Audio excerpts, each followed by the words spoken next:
Halo teman-teman, Assalamualaikum warahmatullahi wabarakatuh. Selamat jumpa di Budi Sombik Channel. Seperti biasa teman-teman, kami akan menampilkan beberapa informasi terkait perkembangan kasus pembunuhan ibu dan anak di Kampung Ciseti, Kecamatan Jalan Cagak, Kabupaten Subang, Jawa Barat. Sebelum kami berbicara lebih jauh teman-teman, perkenankan ya, belepotan nih.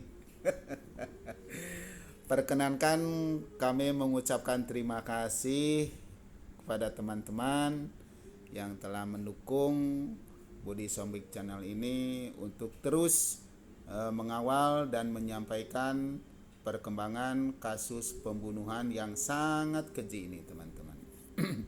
Dan kami pun mohon maaf, sekali lagi mohon maaf, belum bisa memberikan pelayanan penuh sesuai apa yang diharapkan teman-teman, dan belum bisa membalas satu persatu komen yang teman-teman sampaikan di channel ini. Saking banyaknya teman-teman, banyak sekali menderet gitu. Jadi kami belum sempat untuk memberikan jawaban itu teman. Meski demikian teman-teman, perlu diketahui bahwa perkembangan kasus pembunuhan ibu dan anak di Subang ini, yang korbannya adalah Ibu Suhartini dan anaknya Amelia Mustika Ratu, mengalami perkembangan yang cukup menggembirakan teman-teman. Setelah pihak Polda Jabar menetapkan 5 tersangka.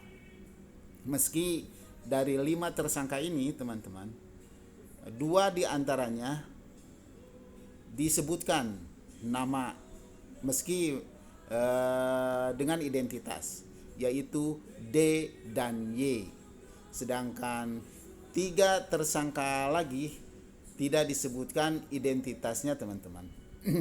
Ini tentunya masih dalam pendalaman pemeriksaan pihak penyidik Polda Jabar. Oke, meski demikian teman-teman, seperti diketahui beberapa waktu lalu, atau tepatnya tanggal 2 November kalau nggak salah ya, tanggal 2 November telah dilakukan pra-rekonstruksi kasus pembunuhan ibu dan anak di Subang ini teman-teman, yang menghadirkan 1 tersangka, yaitu D. D di saat saat pra-rekonstruksi ini memperagakan beberapa adegan, mulai dari dia dijemput dari warnet, tempatnya yang biasa dia bermain game, kemudian ke tempat pedagang pecel lele, hingga ke TKP di rumah Bu Tuti almarhum ya, yaitu di Ciseti. Dari prarekonstruksi itu teman-teman, tentu menyedot perhatian masyarakat di sana, karena mereka secara langsung ingin menyaksikan bagaimana sih sebenarnya kronologi hingga terjadi pembunuhan yang sangat keji ini. Di sana teman-teman, perlu diketahui tersangka D ini dikawal sangat ketat oleh tim dari penyidik Polda Jabar. Saat begitu dia mulai dijemput oleh tersangka Y di warnet, kemudian bertemu di pedagang pecel lele, hingga dia terlibat di TKP, yaitu di rumah almarhumah Ibu Tuti teman-teman. Oke teman-teman, dari hasil rekonstruksi pra-rekonstruksi di tanggal 2 November kemarin, teman-teman, ada beberapa hal yang sangat kita pertanyakan. Kenapa? Tersangka, kenapa satu orang yang dihadirkan, sementara dua tersangka yang sudah jelas disebutkan oleh pihak penyidik itu tidak hadirkan. Nah, ini menjadi persoalan atau menjadi pertanyaan besar bagi kita semua. Meski dalam hal ini tetap tim Polda Jabar memiliki alasan, ya, memiliki alasan. Kenapa sih tersangka Y tidak dihadirkan dalam pra rekonstruksi ini? Terlepas dari itu semua, teman-teman, ini ada bukan sebuah, ya, ini ada statement dari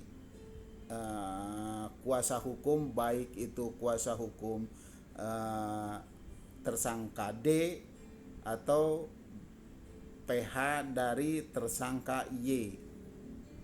Statement ini, teman-teman, ya jelas yang namanya PH pasti memberikan pendampingan hukum, ya, demi membela kliennya, baik itu ke D atau ke Y. Seperti apa yang kita ketahui saat D menyerahkan diri ke Polda Jabar. Kemudian setelah ada pengakuan dari tersangka D, ditindaklanjuti hingga dilakukan penjemputan kepada 4 tersangka. Salah satunya yaitu Y, dan 3 lainnya belum disebutkan, teman-teman, identitasnya. Dari pengakuan atau statement dari pihak PH tersangka D, jika D tidak menyerahkan diri dan mengakui perbuatannya di depan penyidik, dipastikan kasus ini stagnan. Maksud stagnan ini jalan di tempat, teman-teman, yaitu dipastikan tidak akan terbuka seperti saat ini.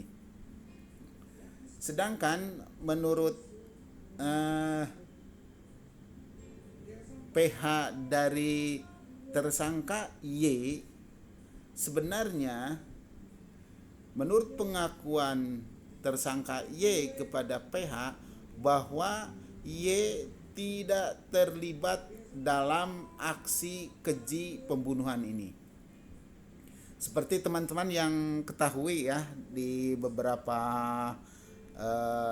episode sebelumnya ada rekaman suara dari tersangka Y. Pengakuan tersangka Y seperti itu. Kemudian ada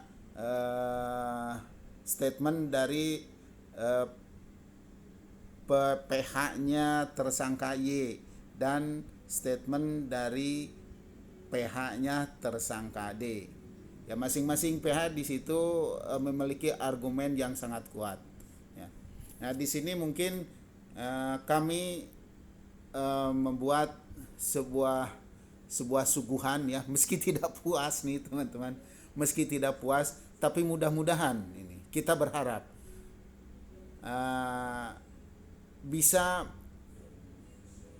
mengawal sampai tuntas siapa sih sebenarnya dalam aksi keji ini. Meski kita sudah mengetahui, ya, tersangkanya itu D dan Y, sedangkan D jelas-jelas mengakui dan menyerahkan diri bahwa memang dia itu terlibat, tapi terlibat di sini tidak terlibat dalam aksi eksekusi pembunuhan. Tapi D di sini menurut kuasa hukum D sebagai pembantu, bukan sebagai eksekutor atau intelektual di balik aksi keji ini, bukan. Tapi D ini hanya sekedar membantu atas perintah dari tersangka Y. Sementara dari pihak tersangka Y itu sendiri, dari pengakuan tersangka, dari pengakuan cleannya ini, bahwa dia tidak memerintahkan dan dia sebagai korban dari aksi keji yang menewaskan keluarganya ini, teman-teman. Maksud korban di sini artinya bukan korban sebagai yang dibunuh, bukan, akan tetapi korban yang dimaksud di sini adalah sebagai dampaknya gitu, yang merasakan gini, teman-teman. Oke, mungkin teman-teman untuk saat ini kami hanya bisa menyampaikan seperti itu, dan kami berharap teman-teman tetap memberikan dukungan kepada kami Budi Sombik Channel untuk dapat menyampaikan informasi-informasi terkait perkembangan yang lebih lengkap lagi, teman-teman. Oke, terima kasih, dan kami tetap mengharapkan partisipasi dengan subscribe, like, komen, share, dan menekan tombol. Oke, terima kasih. Assalamualaikum warahmatullahi wabarakatuh.